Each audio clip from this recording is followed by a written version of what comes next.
Now, the siege is being accompanied by a ferocious bombing campaign. In just the first 6 days of the war, Israel dropped 6,000 bombs in the densely populated Gaza Strip. Israel has stopped reporting the number of bombs being dropped, but the intense pace has continued. Last night, my wife and I learned that someone we know well lost 2 family members and 4 of their children killed in bombing in Gaza. So they are not yet included in the most recent death toll reported by the United Nations yesterday, which says the number of dead has risen to over 8,300 people, 70% of them women and children, including 3,457 children. These are UN figures. According to UN figures, that is about 6 times more children killed in 3 weeks in Gaza than the number of children killed in Ukraine during the entire war there. The executive director of UNICEF, Catherine Russell, said at the current rate, more than 420 children are being killed or injured in Gaza each day, a number, she said, which should shake us to our core. I agree. All the A-list actors signed that petition. Why? Because they have to suck Zionist cock, as I say. That's the way we should call it. They all have to suck Zionist cock. Every presidential candidate except me sucks Zionist cock.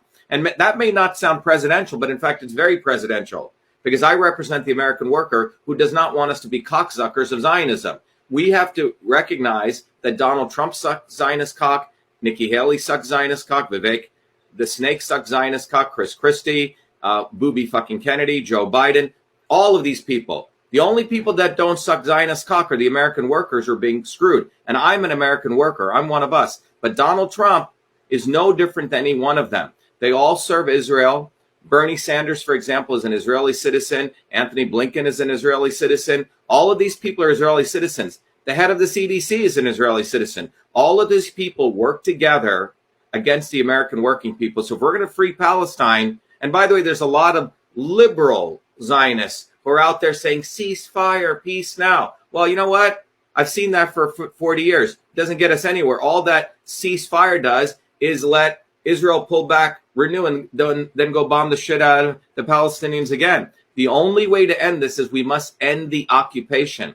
Ending the occupation means beginning with ending the occupation of America by Zionism. Zionists have taken over every seat of power of the United States. And if we're going to free Palestine, we must end the occupation. And if there's anyone who should get military aid, it should be the Palestinian people. I'm not talking about Hamas, by the way, all those morons who think Hamas represents the Palestinian people. Hamas was created by Israel. So when you see Hamas, replace it with Israel. You can stay inside if you want to, hiding from the evil that they show you.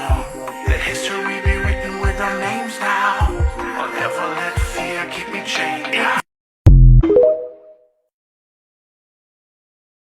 All the A-list actors signed that petition. Why? Because they have to suck Zionist cock, as I say. That's the way we should call it. They all have to suck Zionist cock. Every presidential candidate except me sucks Zionist cock. And that may not... Did I hear you correctly saying that the atrocities that we are speaking about, the beheading of children, that those are fake news, that it's not true? Is that the position of the South African government? I want to ask you now. No, it is evidence that has been provided by a range of non-governmental organizations, both in Israel and Palestine, because we don't only speak to Palestinians, we speak to peace-loving Israelis as well. And we know that there's a lot of fake news that attempts to cast Palestinians in a bad light. And it has been admitted, even from the White House spokesperson, that that statement that was made at the highest level was actually proven not to be factual. And it's important that when we speak on these matters, let us speak being honest and factual.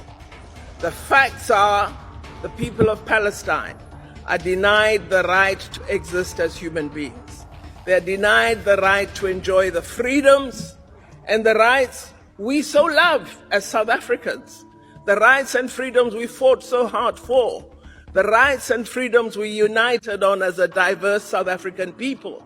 Today, some of us in this house believe these rights belong to some and not to others. That is not the South African way. We believe all human beings enjoy the right to exist in freedom, enjoying justice and humanity. Frankly, I'm one of the people who thinks you should be expelled from this country. And what you have done, the killings of innocent people in Gaza, the seizure of Palestinian land and so on, but the ordinary Palestinians rose up because you denied them basic rights. I lived there. It was apartheid. It was racism. It was endemic. It was rotten. Absolutely, I was shocked within weeks of living there to see how you treated Palestinian people.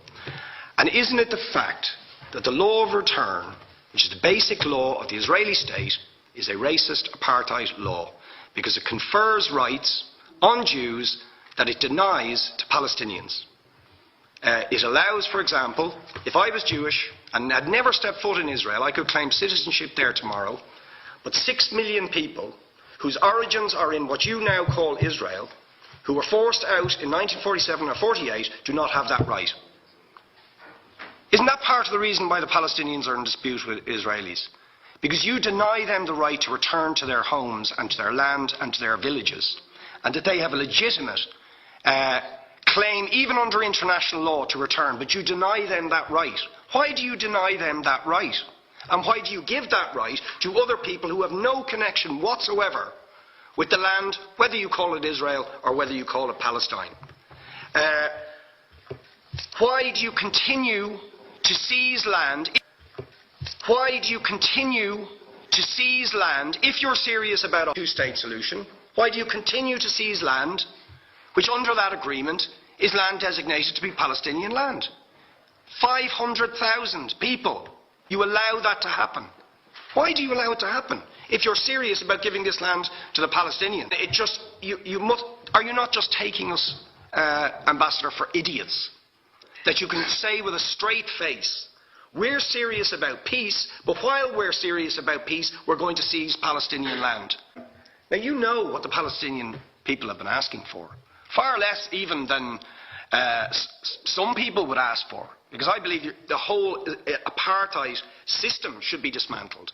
But what they've asked for is to lift the siege of Gaza. Just to lift the siege of Gaza. Let them not be dictated to by a government for whom they do not vote as to what can go in and out of their territories, whether they will have power, whether they will have clean water, whether they will have medicine. What makes you think you're allowed to have nuclear weapons and the fourth biggest army in the world and visit destruction on the people of Gaza, but they have no right to defend themselves? They have no territorial sovereignty over that land. Lastly, Ambassador, describe your state as an apartheid state, with different laws for people depending on their race or religion. Now, isn't that just the case? That, for example, at checkpoints going into the West Bank, there's a channel if you're Israeli or European, and there's a channel if you're Arab. Just because you're Arab. If you came into Dáil Éireann and they stopped you and said, "Are you Jewish?" "Oh no, sir, you can't come in through the same entrance as Irish people or European people because you're Jewish," you would call that racism and apartheid. But yet, you practice that. You practice that with your checkpoints and your military barriers and your apartheid wall. How can you justify that?